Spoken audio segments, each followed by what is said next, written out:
నమః. శ్రీ మహాగణాధిపతయే నమః. శ్రీ విష్ణురూపాయ నమః. శివాయ గురవే నమః. నమస్తే శారదాదేవి కాశ్మీరపురవాసి త్వామహం ప్రార్థయే నిత్యం విద్యాదానం చ దేహి మే. శ్రీకృష్ణ శరణమమ్మ. శ్రీకృష్ణ శరణమమ్మ. శ్రీకృష్ణ శరణమమ్మ. మహాదేవ మహాదేవ. ఇష్టాగోష్ఠిగా సాగుతున్నటువంటి కాళహస్తీశ్వర నృత్యం శ్రీ రామచరిత మానస్ వీటిలో 23వ రోజు ప్రవచనం 33వ పద్యం కాళహస్తి. హస్తీశ్వర నృత్యం అండి ఒక్కొక్క పద్యం ఒక్కొక్క అమృతపు గుళికలాగా నాకు అనిపిస్తుంది. గుళిక మందు.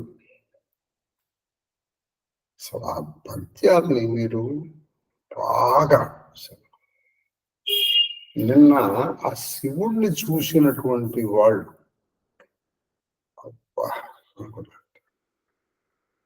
ఇక్కడ మీరు బాగా ఆలోచించారు. ఏమిటది? మనకి స్త్రీ పురుష సమాగము జీవాత్మ పరమాత్మ యొక్క సంగమం. దానికి ప్రతీకే ఇది. మీరు ఆ భావనతో కలవండి, అసలు అదే కైవల్యం. లేదనుకోండి ఏంటి కొంచెంసేపు రామ రామ రామ రామ రామ అంటే మీరు కోరుకోండి. నిన్ను ఆ రసస్ఫూర్తిలో ముంచేశారండి. ముంచారు. ఇప్పుడు ఈ మెండజంగం కప్పట జంగమ రూపంలో ఉంటుంది సదాశివ. ఆ శివవేషధారికి శివుడికి అభేదం. శివవేషధారికి శివుడికి అభేదం. అందుకే ఆయన అందరూ చూసి మీరు కాశీ స్పర్శయాలని అనుకోరు. అక్కడ శివుడు పురుషుడే, మీరు స్త్రీనే. ఆ జీవాత్మ పరమాత్మని చూసేటప్పటికీ ఆ పరమాత్మ జీవాత్మని తన వైపుకి ఆకర్షిస్తాడు. అది అక్కడ అసలు అంతరార్థం. అది అంతరార్థం అన్నమాట. ఆకర్షిస్తున్నాడు.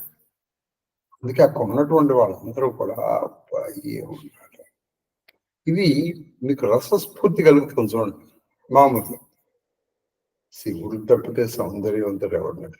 సుందరాంగుడు.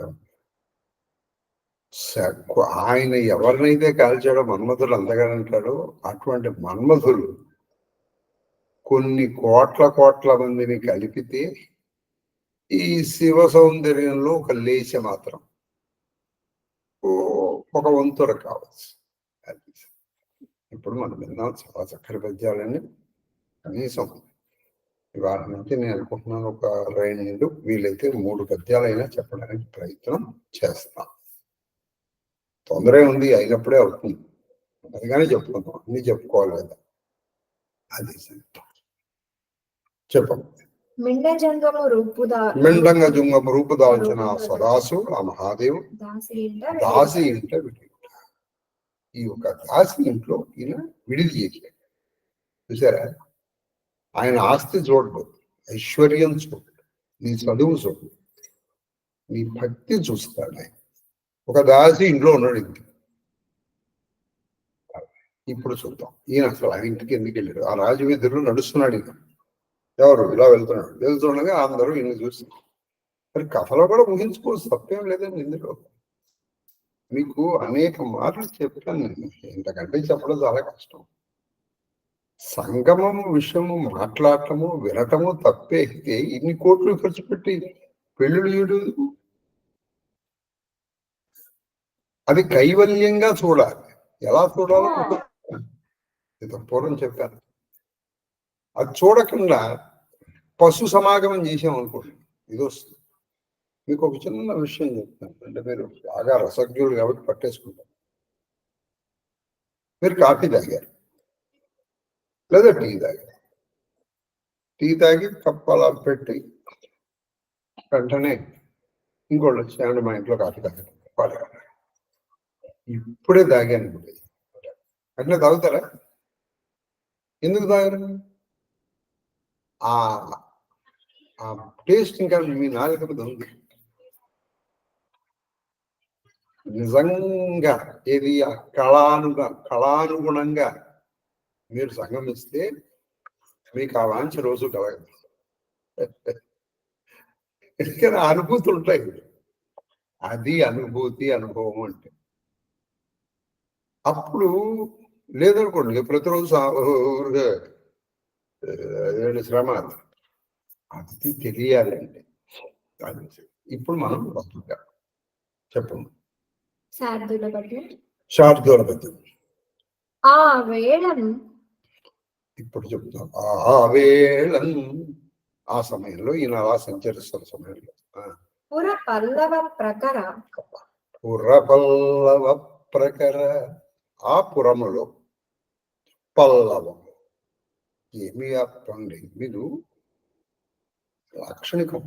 పల్లవము అంటే మన సామాన్యంగా పల్లం అంటే ఏంటంటే చిగురుటాకు అని చెప్తాం, కానీ ప్రకరము అంటే సమూహం. పురపల్లవము ఆ పురములో ఉన్న పల్లవులు అంటే విటులు, వేశ్య విటుడు. పల్లం అంటే విటుడు అనే అర్థం ఉందండి. అలా ఆశ్చర్యకరంగా మీకు నేను ఉత్పత్తి అర్థం చెప్తాను అండి. ఎక్కడంటే చెప్పండి. పల్లవ శృంగార రసోస్య, అది పల్లవ శృంగార రసోస్త్యస్య స్మిన్ వా పల్లవ. పల్లవ శృంగార రసోస్త్యస్మిన్ వా పల్లవ. ఆ శృంగార రస అది పల్లవ కామక, పల్లవ కామక, కాముక లేదా కామక. పల్లవడు అంటే చెప్పమ్మా విటుడు, కామకుడు, విటుడు అని అర్థం. పల్లవుడు పల్లవ అస్య అస్తి, అది పల్లవ యస్య అస్తి ఇది పల్లవం. అంటే ఏంటి? పల్లవం ఎవరిలో ఉంటుందో వాడు పల్లవుడు.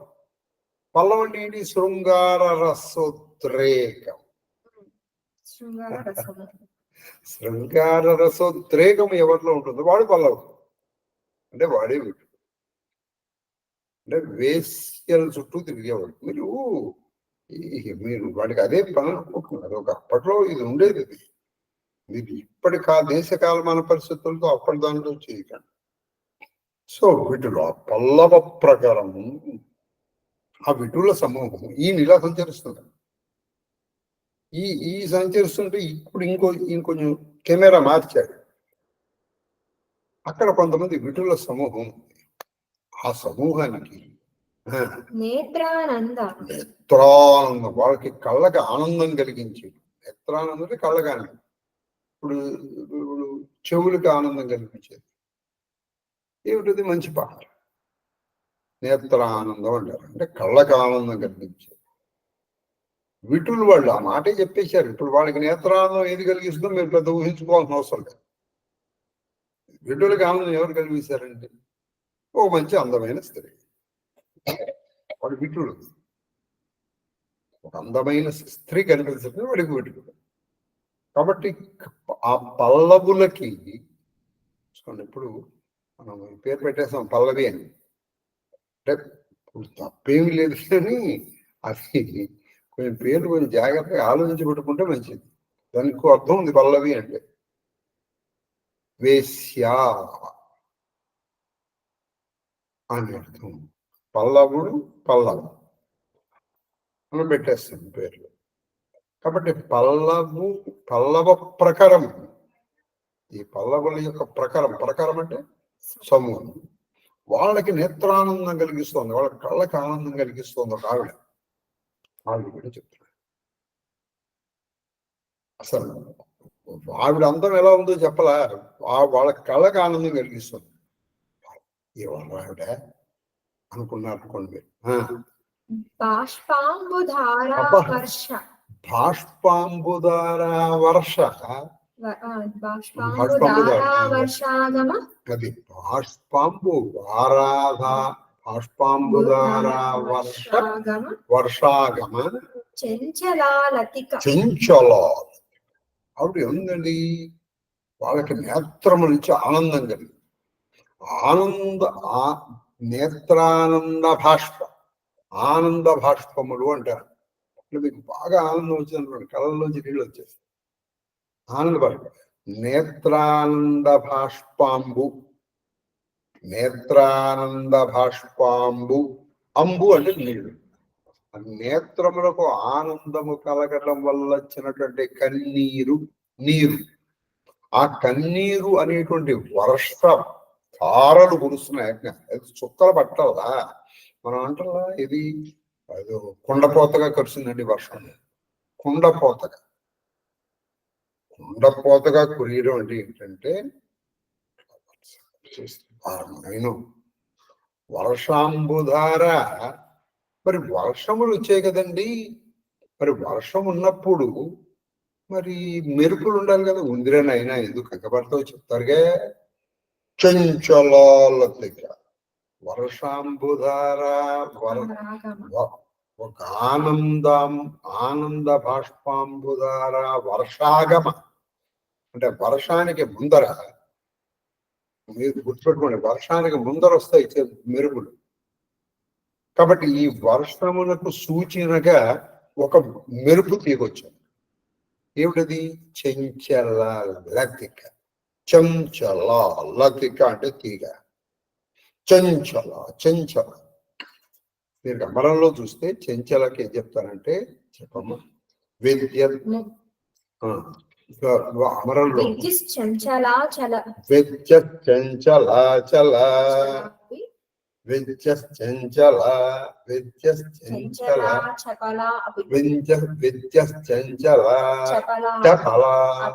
అవి అంటే మరి ఇవన్నీ మెరుపు తీగలకి పేర్లు. అమరం నేర్చుకున్నాను, అందుకే అమరం నెమరకు వస్తే కావ్యాలను కాల పెట్టినది. చంచల చపల, ఆ చపల అన్న కూడా మెరుపు తీగ. అది ఎందులా వచ్చి వెళ్ళిపోతుంది కదా. ఆవిడ ఒక చెంచల లతిక. మెరుపుకి దానికి సుకుమారత్వం ఉండదు, అది పోకూడదు. మళ్ళీ ఈవిడ పరమ సుకుమారి. ఆవిడికి అందానికి మెరుపు, మళ్ళీ సుకుమార్. మెరుపు ఎలా పుడుతుంది? రెండు మేఘములు రాపిడి వల్ల పుడుతుంది, కాబట్టి దాంట్లో సౌకుమార్యం ఉండదు. దీంట్లో రెండు ఉన్నాయో. అది కనపడేటప్పటికీ ఆ మెరుపుల తర్వాత వచ్చింది దానికి సూచనగా వీళ్ళకి ఆ నేత్రములకి ఆనంద బాష్పాంబు వర్షాలు కురిచేసి ఆవిడ చూసేటప్పుడు ఆనంద బాష్పాంబుదార వర్షాగమ చెంచల లతిక. ధార చూడండి ఎలా ఉంది. దుర్వారపు ప్రసూనాస్త్ర, దుర్వారం అంటే ఆపలి, జయించని. ప్రసూనాస్త్ర తేజో వైశ్వానర, అది ప్రసూనాస్త్ర తేజో వైశ్వానర. అది దుర్వారం, ఆపలేము. ఈ చంచలాలు అంటే ఆపలేని ప్రసూనాస్త్ర. ప్రసూనములు అంటే మీకు నిన్న చెప్పాను. అరవిందమశోకం చ అరవిందూతం చంచల నవమల్లికా నీలోత్పలం. ఎప్పుడైతే వీళ్ళకి నేత్రాలను కలదో మన్మధుడు చూస్తుంటాడు, ఎవడు పడతాడా అని. పట్టాడు, వెంట పట్ట బాణం. ఆ బాణములు అస్త్రములు వేశాడు. ఆ అస్త్రములు వేసేటప్పటికీ ఆ ప్రసూనాస్త్ర తేజో వైశ్వానరము. వైశ్వాన అంటే అగ్ని. అగ్ని కూడా అమరంలో కొన్ని మాటలు మనం విన్నాం. ఏమిటది? అగ్నిర్వైశ్వానరో వహ్ని. ఇవన్నీ ఇవే కాదు, ఇంకా చాలా ఉన్నాయి. ఊరికే అందరూ చెప్తున్నాను. వీళ్ళల్లో అగ్ని పుట్టేసి చూడండి. ముందర ఏం జరిగింది? వర్షం. వర్షం తర్వాత ఏం పుట్టింది? అగ్ని పుట్టింది లోపల. పైకేమో వర్షం, లోపలేమో అగ్ని. అగ్ని పుట్టేసింది. ఎవరికి? ఈ పల్లవ ప్రకరణం. పల్లవుడు అంటే కామకుడు, విటుడు. వీళ్ళల్లో చూసేటప్పటికి కామ. వైశ్వానరకి పుట్టడానికి ఏం జరిగింది? వైశ్వానర సామి సామిధాని సామిధేని. సామిధేని అంటే ఏమిటంటే అండి, మనకు ఒక రుక్ ఉంది, చెప్తాను. చెప్పమ్మా. రుక్ సామిధేని. రుక్ సామిధేని ధ్యాయాచ ఆశ్వాదగ్ని సమింధన. సరుక్ ఇది మంత్రం. ఇది రుక్సామిధేని. రుక్సామిధేని రుక్సామిధేని ధ్యాయాచ ఆశ్విదగ్ని సమింధనే. ఈ అగ్ని చేయాలంటే ఏం చేస్తారంటే, అంటే ఇప్పుడు మనం ఇట్లా అగ్ని పొలం గీస్తున్నాం, కానీ ఒకప్పుడు అలా గీసేవాళ్ళు కాదు. 2 పొలలు తీసుకుంటారు. నాకు తల్లి స్త్రీలతో పంపించారు. అది ఏం చేయాలంటే చక్కటి అగ్ని. దాన్ని ఏం చేస్తారు? మతం చేస్తారు. ఏది? అగ్ని మంత్రాలతో. అగ్ని మంత్రములతో దాన్ని చేస్తారు. అగ్ని శుచిర్వ్రతమశుచిర్విప్రశుచ కవి శుచేరోచతాహుద అగ్నిం యూతం వృణీమహే హోతారం అశేగ్య ససుకృతం. అలా అగ్నే త్వం పారయానవ్యోస్మాన్ స్వస్తిభరసికాని తామగ్నివర్ణాం తపసా జ్వలంతీం అని కొన్ని అగ్ని మంత్రములతో దాన్ని ఇట్లా ఇట్లా ఇట్లా అంటారు. అవి ఏం చేస్తే కొన్ని రవ్వలు రాలుతాయి. కింద ఏం చేస్తారు? ఈ కర్పూరం బాగా పొడి చేసి పెట్టారు. ఆ రవ్వకి కర్పూరం దాంతో అది చాలా శ్రేష్టమైన అగ్ని. కాబట్టి వీడు అస్త్రాలు వేశారు. ఈ అస్త్రాలు వేసేటప్పటికి వేళల్లో సామర్థ్యాన్ని పుట్టింది. అంటే మంథనం జరిగింది.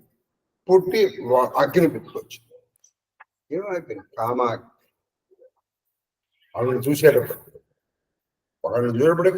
ఆనందం కలుగుతోంది. చూసేటోంది సామిధే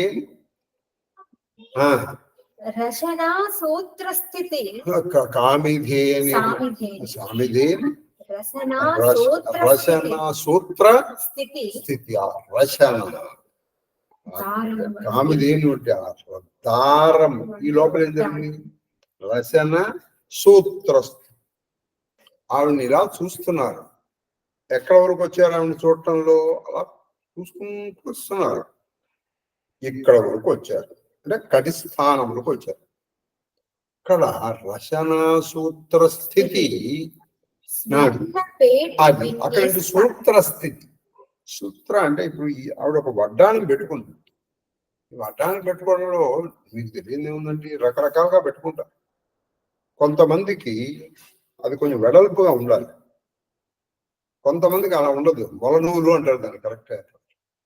అది ఎలా ఉండాలంటే ఒక చిన్న దారం లాగా. అంటే ఇప్పుడు ఇప్పటికి కూడా మీకు చూడండి, 4 వేళ్ళు, 3 వేళ్ళు, 2 వేళ్ళు, 1 వేలు. అది వేలు కూడా కాదు, అది ఊరికే ఇట్లా పట్టుకుంటారు. అంటే అది సన్నగా ఉంటుంది. అది కరెక్ట్ గా చీర మీద వస్తుంది. అది కూడా ఎట్లా ఉంటుందంటే బొడ్డుకి కొంచెం పైన ఉండాలి. బొడ్డు కింద బంగారం ధరించకూడదు. మట్టెలు కానీ పట్టీలు కానీ బంగారం పెట్టుకోకూడదు. బొడ్డు కింద ఎప్పుడు ఓన్లీ మీరు పెట్టుకోదలుచుకుంటే ఓన్లీ వెండి మాత్రమే పెట్టుకోవాలి. కాబట్టి అది ఒక దారము లాంటి ఒక మొలనూలు ఉంది. దానికి ఒక స్వర్ణ పేటి, దానికి ఒక ఒక పేటి, ఒక పెట్టె ఉంది. ఆ మొల నూలుకి ఒక పెట్టె, అంటే బహుశా ఎట్లా ఉందంటే ఇట్లా అంటే అది ఆ తలుపు తెరుచుకుంటూ ఉంటుంది. కొంతమంది చూడండి ఈ సెల్ పెట్టుకోవడానికి మధ్య ఎలా పెడతారంటే ఇట్లా ఒక బెల్ట్ లాగా పెట్టేసి ఒక పాకెట్ లాగా పెట్టేస్తారు. దాన్ని ఇలా అనగానే పాకెట్ తెరుచుకుంటారు. ఆ మొల నూలుకే ఒక పాకెట్ లా అనమాట, అంటే దాన్ని పేటి అంటారు. స్వర్ణ పేటి ఉంది, అంటే ఒక ఒక బంగారం. అయితే ఈ పెట్టె కూడా చిన్నదే, చాలా పెద్దదే కాదు. పెట్టె అంటే మీరు ఏదో పెద్ద సూట్ కేసు ఊహించుకోకండి, అదే వాళ్ళు కూడా ఉంటుంది. అందులో స్వర్ణపేటి విన్యస్త, అందులో బాగా ఉంచబడి, విన్యస్త అంటే ఉంచబడినటువంటి కపర్ది, అక్కడ ఉంది ఒకటి కపర్ది, కపర్ధము గలవాడు కపర్ది. కపర్ది అంటే జటాజూటం, కపర్ది అంటే జటాజూటం గలవాడు. ఆ కపర్ది అంటే శివలింగం ఉంది ఇందులో, ఆడు అని శివభక్తుడు. ఆ శివలింగం ఉంది. శివలింగం ఒక పెట్టెలో పెట్టి, అది కూడా బంగారం పెట్టెలో పెట్టుకుని, అది మొల పెట్టుకుని కట్టుకుంటారండి. శివలింగం ఎక్కడెక్కడ కట్టుకోవచ్చు ఇంత పూర్వం చెప్పారు. మూర్తిని ఇక్కడ కట్టుకుంటారు, కంఠాన్ని కట్టుకుంటారంటే అది ఎట్లా వస్తుందంటే ఇట్లా పెట్టేస్తారు, లేదా హృదయం పెడతారు, ఇక్కడ కేయూరములు పెడతారు, చేతులు పెడతారు, ఇంకో నాభి కూడా ఎట్లా గుడ్డు పైకి రావాలి. కట్టుకునే సాంప్రదాయాలు ఉన్నాయి, ఇప్పటికి కూడా ఉన్నాయి. స్వర్ణ పెడితే కపర్ది, అది కపర్చం ఒక్క కలకంటి. ఆవిడ ఏం చేస్తుంది, ఒక కలకంటి అంటే చాలా మధురమైన స్వరం ఉంది. ఇటు నుంచి ఈయన వస్తున్నాడు, అటు నుంచి ఆవిడ వస్తుంది. ఒక కలకంటి రత్నమే పెంచుతూ వస్తుంటే ఏది పద్యం అండి. ఇందులో విశేషాలు మనం కొంతవరకు చెప్పుకున్నాం. తర్వాత ఇంకేమున్నామో మనకి పెట్టిన చెంచలాలతిక అంటే మెరుపు తీగ.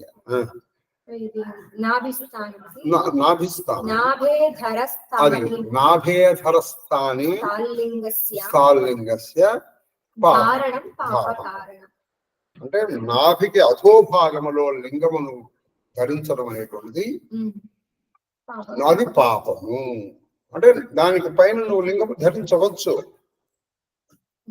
కొంచెం నువ్వు లింగాలు కానీ అవి కానీ, ఈవెన్ మన రుద్రాక్ష మాలలు కానీ, రుద్రాక్ష అంటే శివస్వరూపాలే అవి. ఈ నాభికి పై భాగంలో నువ్వు ధరించవచ్చు. నువ్వు ఇక్కడ పెట్టుకోవచ్చు, ఇక్కడ పెట్టుకోవచ్చు, ఇక్కడ పెట్టుకోవచ్చు, ఇట్లా తలకి చుట్టుకోవచ్చు.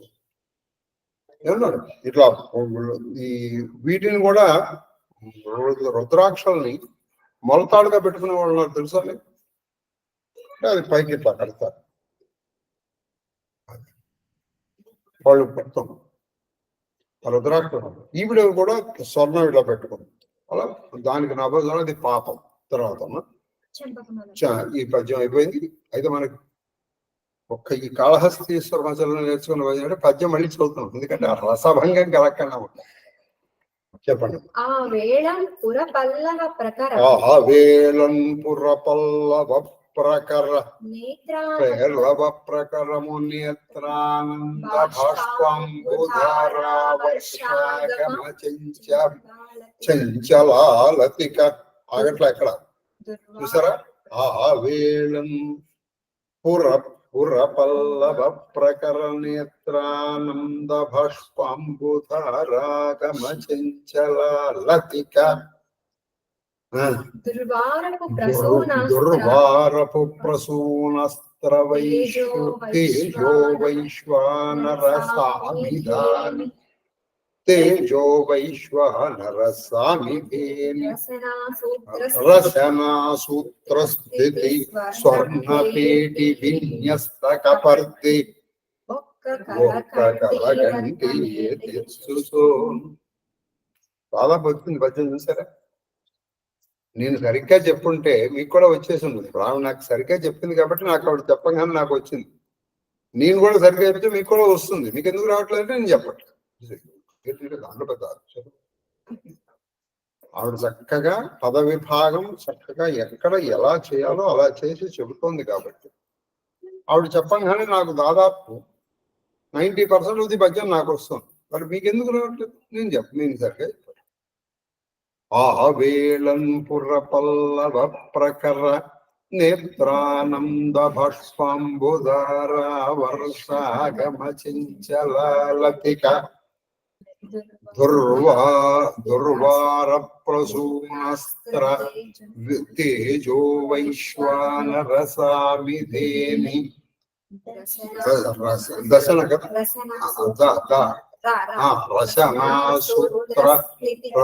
రసనాసూత్ర స్థితి స్వర్ణపేటి విన్యస్త కపర్ది ఒక్క కలకంఠి ఆవిడ అనిపించి వస్తారు. ఆవిడ చూసి వీళ్ళందరికీ కలమండి వస్తారు. ఈయన వీళ్ళ పెట్టు వాళ్ళు తెలుగులో ఒక పాట ఉంది. మరి మీకు సినిమా మీకు గుర్తుందో లేదో నాకు తెలియదు, కానీ చాలా బాగుంటుంది ఆ పాట. అందరి కన్నులు నా పైన, నా కన్నులు మాత్రం నీ పైన. చాలా బాగుంటుంది ఆ పాట. సహబాష్. అందరి కన్నులు నేనే ఉండే ఉంటాయి. ఎందుకో తెలుసా? నువ్వు ఈ కోల్కొండ మహాసామ్రాజ్యానికి కాబోయే రాజు అంటాడు. ఆవిడ పేరు మీదే మన భాగ్యనగరం వచ్చింది. అలా కాబట్టి అందరూ ఆవిడని చూస్తున్నారు. ఆవిడ ఈయన్ని చూస్తుంది. ఎవరిని? ఈ మెండ జాంక. చెప్పమ్మా. చంపకమాల పద్యం. కపట కుమార జంగమ. కపట కుమార జంగమ వికారమునం చనుదెంచు శైలజాదిపు కని ఆ కపట జంగమ వేషములో కుమార అంటే ఆయన ఈసారి జంగమ వేషం ఎలా వేసుకొచ్చారో మంచి యవ్వనంగా ఉన్నాడు. ఆయన అనివార్య జృంభణ యవ్వనారంభంలో ఉన్నట్టున్నాడు.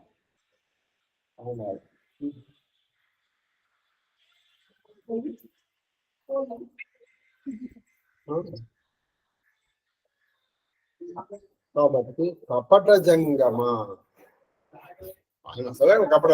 అందులో కుమార వేషంలో మంచి యవ్వనంలో ఆ కుమార వికారం.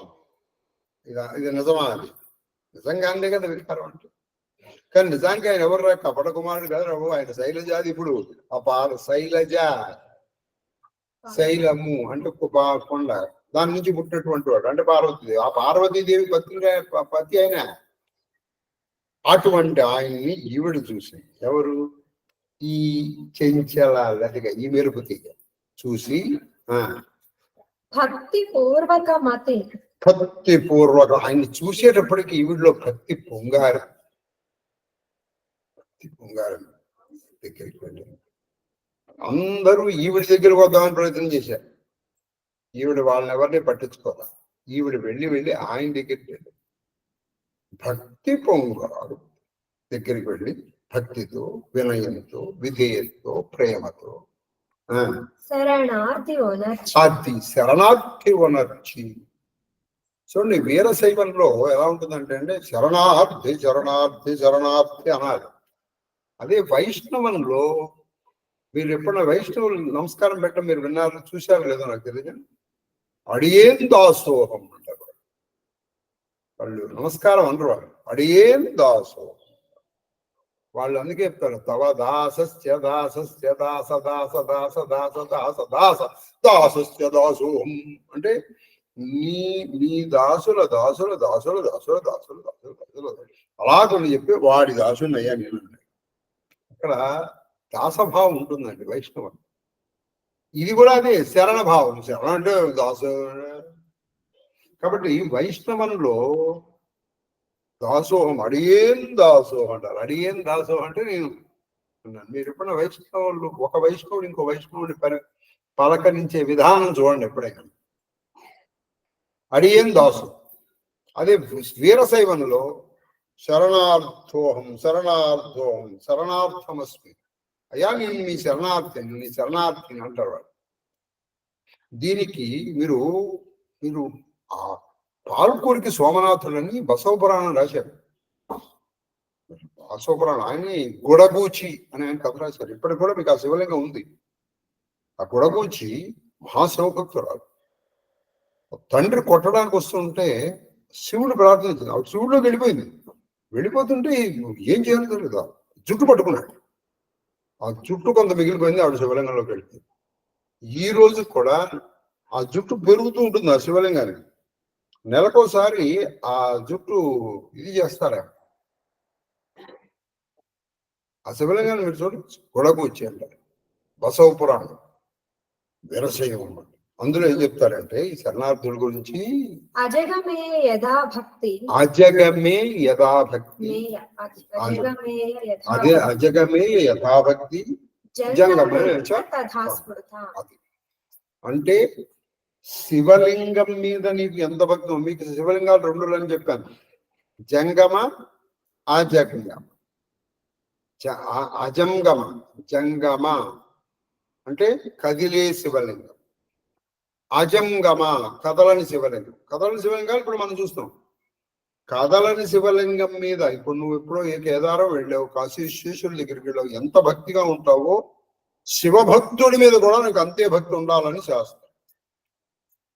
శివభక్తుడిని కదా నీకు అంతే ఇస్తారు. అందుకని ఆవిడ భక్తితో వచ్చి శరణార్థి అంది. ఎందుకని ఇలా అలా ఉన్నాడు. అది సంగతి. ఇంకోటి ఏం చెప్తారండి, అరుదించే దగ్గర అయ్యే అయ్యగారులకు శరణార్థి ఇది ఎందులో అమ్మా చెప్పు దోయెక్కి మృత్యన్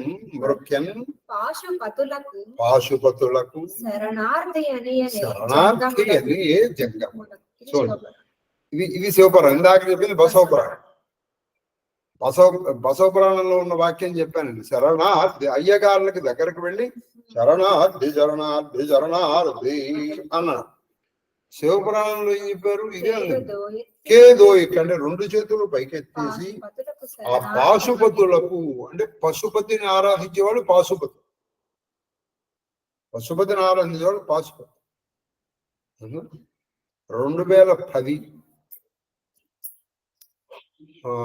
నాకు గుర్తుంటే 2010 అక్టోబర్ 22 ఎప్పుడో ఆ రోజు నుంచి త్రిశూల పాశుపతం చేస్తున్నానండి. ఈ రోజుకి దాదాపు నిత్యం.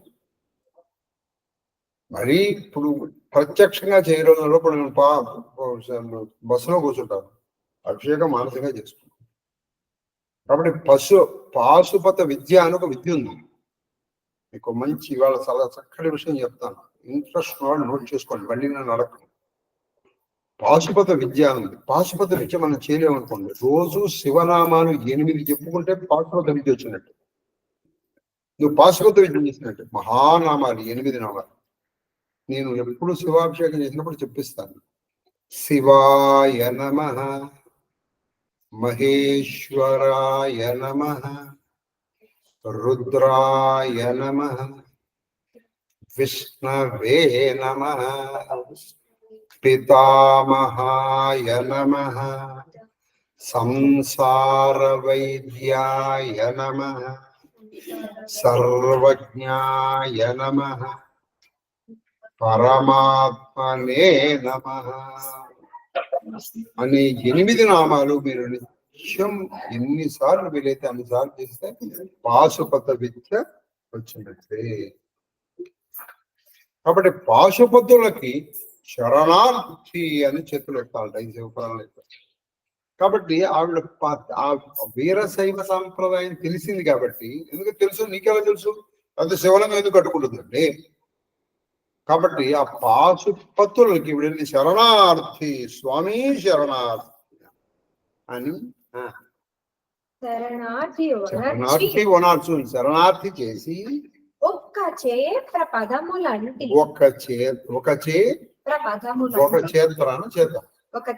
ఒక చే ప్రపదములంటి ప్రపదములు మామూలు పదములు కాదయ్యా, అది ప్రకృష్టమైన పదాలు. అసలు మామూలు జంగముడే శివవేషధారి అయిన వాడే శివుడు. శివుడే శివవేషంలో వచ్చారో నాయన, ఆ తల్లి అదృష్టం.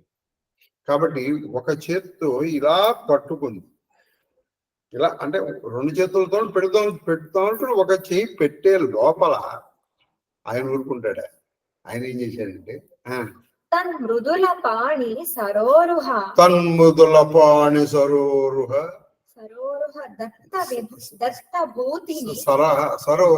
దత్తభూతిని ధరించి. ఇప్పుడు వెంటనే ఏం చేసింది? తన్మృదుల పాణి, ఆయన ఏం చేశాడు? తన చాలా కోమలమైనటువంటి సుకురాలమైనటువంటి చేతి నుంచి ఇచ్చినటువంటి విభూతిని తీసుకొచ్చాడు. వెంటనే ఆ విభూతిని ఆవిడ ఏం చేసింది? యుద్ధపు నుదుట నుంచి బాగా ఉంది ఆవిడ నుదురు, ఆ నుదుట మీద ధరించింది. ప్రసాదము పెద్దవాళ్ళు ఇచ్చిన వెంటనే స్వీకరించడం సంస్కారం, ఇచ్చిన వెంటనే తీసుకోవాలి. కాబట్టి యుద్ధపు నుదుట నుంచి ధరించి ప్రమదామణి, ప్రమదమణి, ప్రమదము అంటే స్త్రీ, ప్రమదము స్త్రీ అంటే ప్రకృష్టమైన మదము గలది. ఆవిడ నీకు ప్రమోదాన్ని కూడా ఇస్తుంది, ఎక్కువగా ఎందుకు కాదు, ప్రమాదం కూడా అవుతుంది. చూడండి, ప్రమద అంటే స్త్రీ, ప్రమాదము కొంచెం ఎక్కువైంది అనుకో, అదే ప్రమాదం. అది మామూలుగా ఉన్నంత వరకు ప్రమాదమే, కొంచెం దీర్ఘం లాగేమనుకో ప్రమాదము, డేంజర్. అది సంగీతం. కాబట్టి రత్నము వంటి ఆ స్త్రీ తీసుకుని విభూతి పెట్టుకుంది. ఒక చేతితో ఇలా పెట్టుకుని, ఒక చేతితో ఆయన ఇచ్చేటప్పటికి అది విభూతి తీసుకుని ఇలా పెట్టుకుంది. ఇట్లని ఏం ప్రియంబునం, ఎంతో ప్రేమతో ఆయన వెళ్ళింది, ఆయన కాళ్ళకి నమస్కారం పెట్టింది, ఆయన విభూతి ఇచ్చారు. ఆ విభూతిని పెట్టుకుని ఆవిడతో ఇలా, ఎవరితో? ఆ కపట కుమార జంగమ వేషధారి అయినటువంటి ఆ పార్వతీ ప్రియుడితో ఇలా అనుకుంటారు. ఏమందో విందాం, అంతేనమ్మా? ఇందులో విశేషాలు లేవు. నెక్స్ట్ ఈ టైం అయిపోయిందా? చూద్దాం. నేను కొంచెం కథలోకి వెళ్తే రోజుకి 3 పద్యాలు కూడా చెప్పుకునే అవకాశం ఉంటుంది. పద్యాలు చెప్పుకుంటాం. ఇక విశేషాలు చెప్పలేదు అనుకోండి, రోజుకు రోజు 5 పద్యాలు చెప్పచ్చు. మీకు ఎవరికైనా విశేషాలు అక్కర్లేదు గురుగారు మాకు కథ చెప్పండి అని అన్నారు అనుకోండి, ఇవాళ బ్రహ్మదాలు ఆయగానే కథ చెప్పుకుంటూ వెళ్ళిపోతాను. మీకు ఇప్పుడు కనీసం దీని మూలంగా శివపురాణము, బసవ పురాణము, అమరము ఇటువంటి కొన్ని విషయాలు వినే అవకాశం మీకు వస్తుంది. అందుకని కొంచెం లేట్, అది తెలుసు కాబట్టి. తెలిసింది చెప్పకపోతే ఎట్లా అని. ఇప్పటికి మనకి 34 పద్యాలు అయినాయి. మనం చూద్దాం. ఇది మొత్తం కాళహస్తీశ్వరంలో 2 సంపుటాలు. చెప్పమ్మా. రామచరితమానస. ప్రతాపభానుడు ఎవరు కోరిక, ఇటువంటి కోరికలు చాలా దుస్సాధ్యం. నేను కొన్ని కల్పాలు బతికుంటా. ఎలా బతికుండాలి? ముసలితనం ఉండకూడదు, రోగం ఉండకూడదు, ఒక వస్తు ఉండకూడదు, బలంగా ఉండాలి, అందరినీ నేను జీవించాలి. మీరు ఎవరంటే ఎవరిని? ఆ కపట సన్యాసి, ఈ ప్రతాపం. పైగా నేను ఈ భూమిని మొత్తాన్ని ఏకఛత్రాధిపత్యంగా రాదు, ఒక ప్రాంతాన్ని కాదు. ఇప్పుడు నేను ఒక ప్రాంతాన్ని, కానీ ఇప్పుడు భూమి ఏకఛత్రాధిపత్యంగా రావాలి. ఇన్ని కోరికలు కోరాడు. కోరితే చౌపాయ్ కహా తాపస నృప ऐसी हो कारण एक कठिन सुन सो कालव तुआ पद नाही సీసా ఏక విప్రకుల చాడి మహీస తపబల విప్ర సదా బరి ఆరా తిన్హకే కోప నా కోవు రఖవారా जो विप्रनः बस करऊ नरेश तो बस विधि विष्णु महेश चलना ब्रह्मकुला सन बरि आई सत्य कहु दो उजा उठाई विप्रशाप बिनु सुनु महिपाला तोरनास नहीं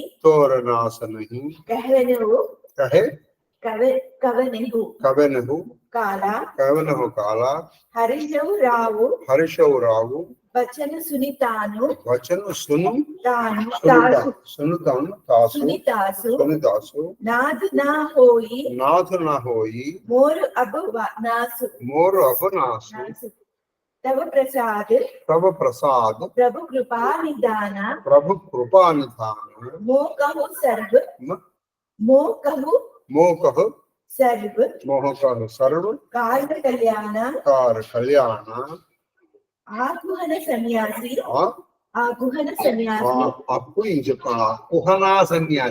कपट सन्यासी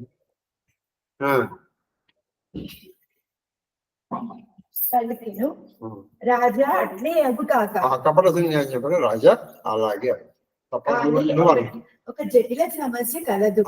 నువ్వు అనుకున్నట్టు ఏది కొన్ని కల్పాలు నువ్వు బతికుంటావు. ఆ తర్వాత నువ్వు ఎప్పుడు యవనంతో ఉంటావు, రోగాలు ఉండవు, రోస్ట్ ఉండవు, పైగా నువ్వు ఏకఛత్రాధిపత్యం అన్ని అయిపోతాయి. అయితే ఇక్కడ ఒక కఠిన సమస్య ఏమిటంటే దాని ఏమిటంటే బ్రాహ్మణులు తప్ప అందరూ నీకు దాసోహం అని అంటుడు. నీకు అందరూ దాసోహం, ప్రపంచం అంతా నీకు దాసోహం, అయితే బ్రాహ్మణులు మాత్రం మృత్యుదేవత కూడా నీ ముందు నతమస్తకమగును. అది మృత్యుదేవత కూడా నత అంటే వంచబడిన తలకాయ. మృత్యుదేవత కూడా కలిపేశారు. మృత్యుదేవత కూడా నీకు నత అంటే వంచబడిన తలగలిది అవుతుంది. ఎందుకంటే తపోబలం వలన బ్రాహ్మణులు శక్తి సంపన్నులు అవుతారు. తపోబలంతో నువ్వు అనుకుంటున్నావు బ్రాహ్మణులు మామూలు వాడు కాదు, వాళ్ళు చాలా తపస్సు. వారి క్రోధం నుండి తప్పించుకొనుట సాధ్యము కాదు. అది వారి క్రోధము నుంచి తప్పించుకొనుట సాధ్యం. నీవు బ్రాహ్మణులను వశము చేసుకొనచో నీకు ఆ త్రిమూర్తులను వశమగుదురు. ఒక్క విషయం చెప్తాను, నువ్వు బ్రాహ్మణులు పరుచుకున్నావు అనుకో, నీకు త్రిమూర్తులు వశపడిపో. నువ్వు బ్రాహ్మణులు వశం చేసుకో, త్రిమూర్తులు వశం అయిపోతారు నీకు అన్నాడు. నేను శపథము చేసి ఎలుగెత్తి చాటగలను. నేను శపథము చేసి ఎలుగెత్తి, ఇది మన ఈయన అన్నారు చూసారా కంచర్ల గోపన్న రామదాస్, గడకట్టి అంటే నేను ఒక పెద్ద ఏనుగు మీద ఎక్కి చెప్తాను. ఏమని? నేను చాటిని వేస్తాను, రాముని మించిన దైవం లేడు లేడు లేడు అలా చెప్తాను. నేను శపథం చేసి ఎలుగెత్తి చెప్పగలను. ఏమనంటే బ్రాహ్మణులపై దౌర్జన్యము పని చేయదు. బ్రాహ్మణులపై దౌర్జన్యము పని చేయదు. విప్రశాపము తప్ప నిన్ను ఎవ్వరు ఏమేమి చేయలేరు. కడకు యముడు కూడా నీ జోలికి రాజాడు. విప్రశాపం మాత్రం నుంచి నువ్వు తప్పించుకోవాలి. యముడు కూడా నీ జోలికి రాడు. కానీ అయితే విప్రుడు మాత్రం నువ్వు వశపరచుకోలేవు. అతని మాటలకు ప్రతాపబాణుడు మిక్కిలి ప్రసన్నుడై పలికెను. స్వామి కూడా చాలా ఆనందపడి నాకే ప్రమాదం లేదు. మీ దయ వల్ల నాకు అన్ని శుభములే కలుగుతాయి. మీ దయ వల్ల నాకు అన్ని శుభాలే జరుగుతాయి. దోహ ఇప్పుడు దోహ ఏవమస్తు కహి ఏవమస్తు కహి కపటముని కపటముని బోలా కుటిల బహోరి బోలా కుటిల్ బహోరి మిలము హమారా గులాబు నిజ్ గులాబ్ నిజ్ కహవు తా హమహి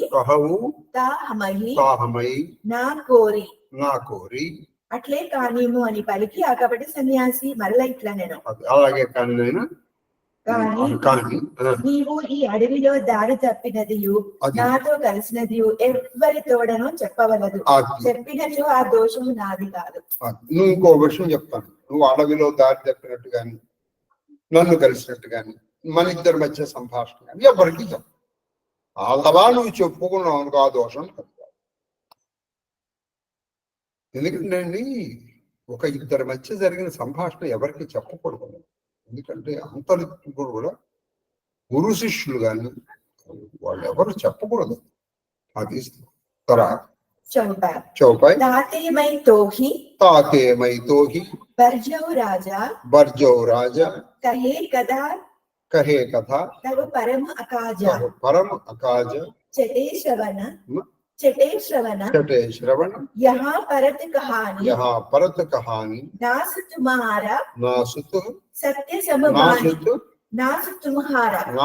तुम्हारा सत्यम मम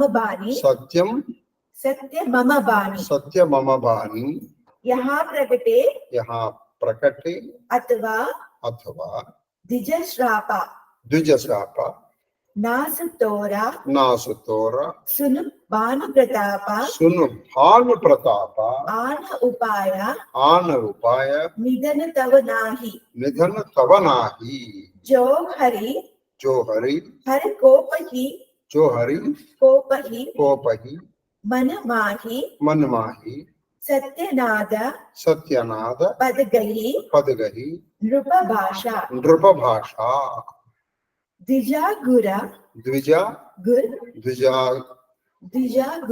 द्विजागुर कोप कहु को राका राकई गुर जो कोप विदाता गुरु विरोधा नहीं कोप जगत्राता जो ना चलब हम कहे तुम्हारा हो नास नहीं सोच हमारे एक ही डर डरपत मन मोरा प्रभु महिदेवा శాప అతి ఘోర రాజా. మనం ఈ ప్రసంగమును ఎవరితోనైనా చెప్పినచో నీకు తీవ్రమైన హాని కలుగును. నువ్వు ఈ ప్రసంగాన్ని ఎవరికైనా చెప్పారు నీకు తీవ్రమైన హాని. అందువలన చెప్పవలదని ఆంక్ష విధించుచున్నాను.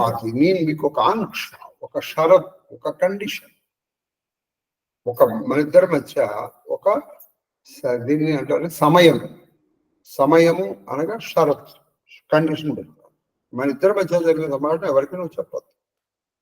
ఈ వృత్తాంతమును మూడవ వాని చెవిన పడినచో నీవు నశించుదు. అది గుర్తు పెట్టుకో.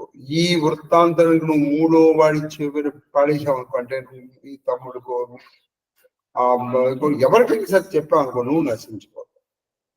ఓ ప్రతాప బాను, ఈ రహస్యము బయటికి పొక్కినను లేక ఈ బ్రాహ్మణుడైనను శపించినను నీవు నశింపక తప్పదు. నీకు 2 సంవత్సరాలు నీకు నాశనం వస్తుంది. నువ్వు ఇప్పుడు మన ఇద్దరి మధ్య జరిగిన సంభాషణ బయటికి పొక్కినా అంటే బయటికి ఎక్కడ పొక్కుతుంది?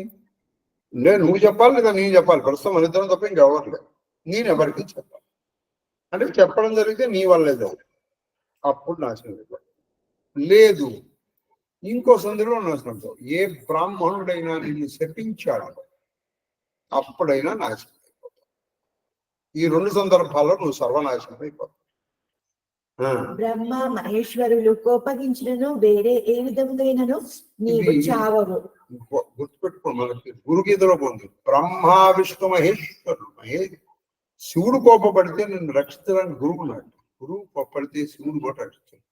ఎందుకంటే గురు శాపోపదత్తుణ్ణి అంటే గురు శాపము చేత తగలబెట్ట వాడిని ఎవడు రక్షించు. కాబట్టి బ్రహ్మ మహేశ్వరుల శాపం నుంచి కూడా నువ్వు రక్షింపబడతావు. కానీ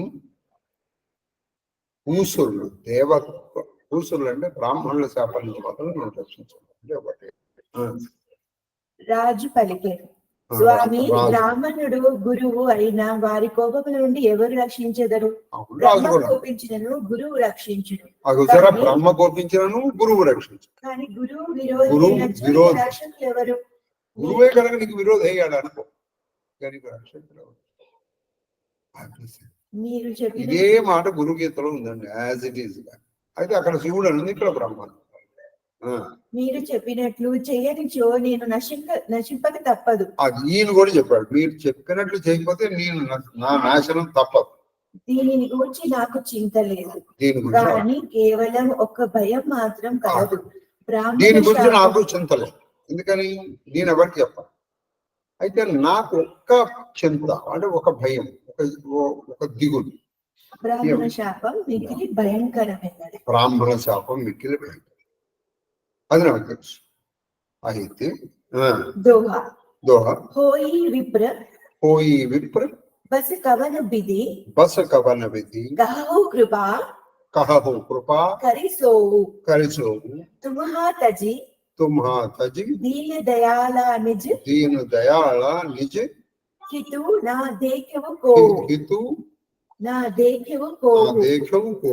బ్రాహ్మణులు ఏ విధముగా వశమగుదురు? అది నువ్వు చెప్పావు, బ్రాహ్మణులు కనుక వచ్చేది త్రిమూర్తులు వశం అయిపోతారు. అయితే బ్రాహ్మణులు నాకు ఏ విధంగా వశం అవుతారు? దయతో తెలుపుడు, హితము కోరేడి వారెవరూ లేరు. నాకు బ్రాహ్మణులు ఎలా వచ్చి ఉంటాను?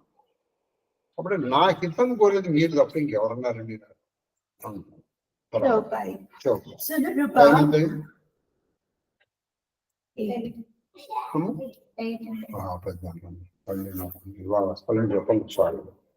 సారీ రేపు మళ్ళీ అయ్యా ఒక 4 రోజులు ఇవాళ నుంచి, అంటే ఇవాళ సోమవారం, మంగళ బుధ గురువారం ఇక్కడి నుంచి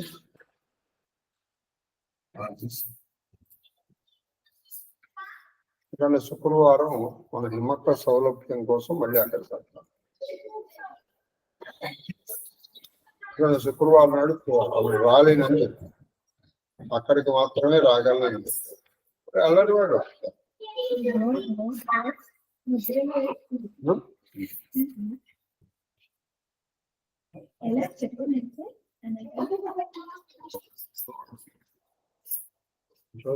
డాన్స్ నేర్చుకున్నాం,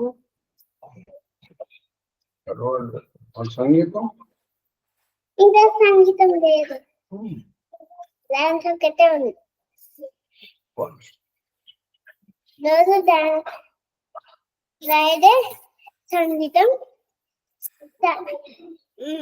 సాటర్డే మండే డాన్స్. ఈరోజు మా స్కూల్లో డ్రామా ఇంకా వెళ్ళేటప్పుడు ప్రొజెక్టర్, డ్రామా ఇంకా ప్రొజెక్టర్, వెళ్ళేటప్పుడు ప్రొజెక్టర్. ఏబీ రూమ్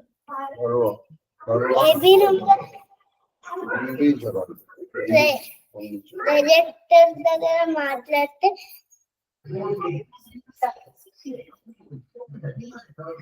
అప్పుడు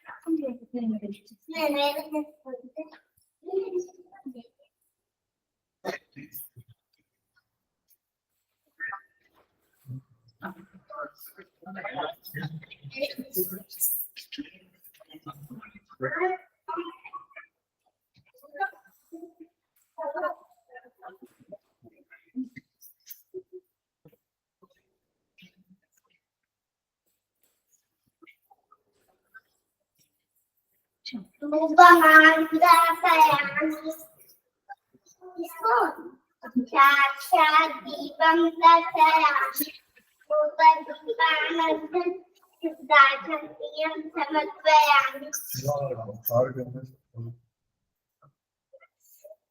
ఓం భూర్భువః నమో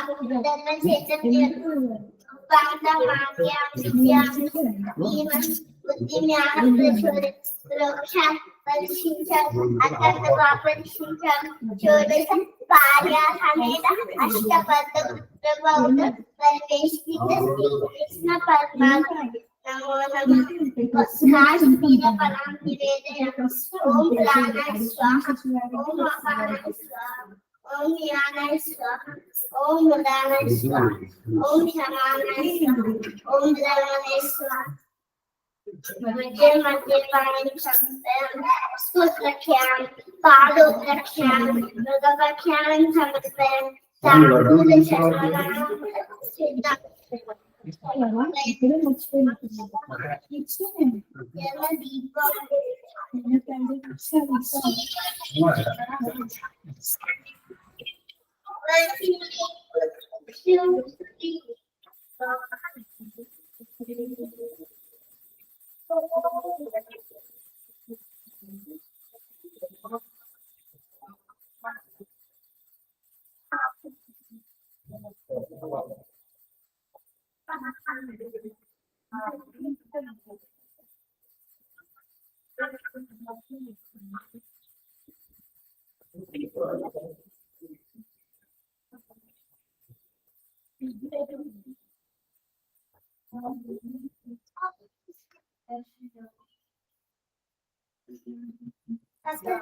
అమ్మా చామరలు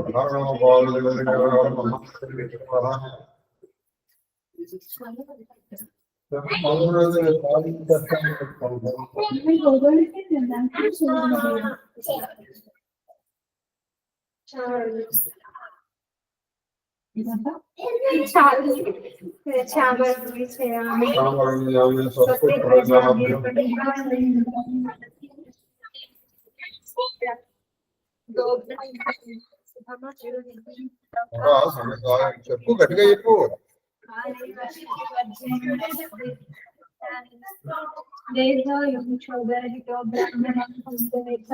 ఓహో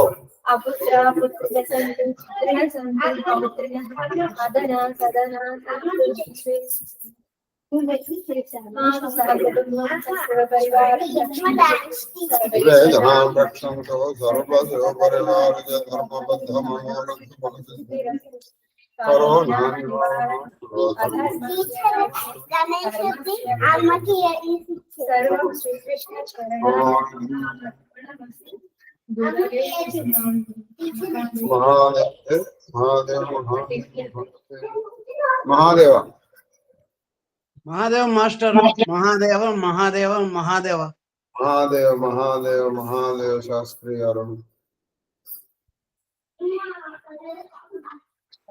మహాదేవ మహాదేవ మహాదేవ గురు మహాదేవ మహాదేవ మహాదేవ తల్లి శ్రీలలిత మహాదేవ గురువు గారు మహాదేవ గురు మహాదేవ మహాదేవ మహాదేవ గురుగారు మీ పాద పద్మములకు నా శిరస్సు వంచేసుకోటి నమస్కారాలు. అమ్మగారి పాద పద్మములకు నా శిరస్సు వంచేసుకోటి నమస్కారాలు. మహాదేవ మహాదేవ మహాదేవ మహాదేవ మహాదేవ మహాదేవ మహాదేవ గురుగారు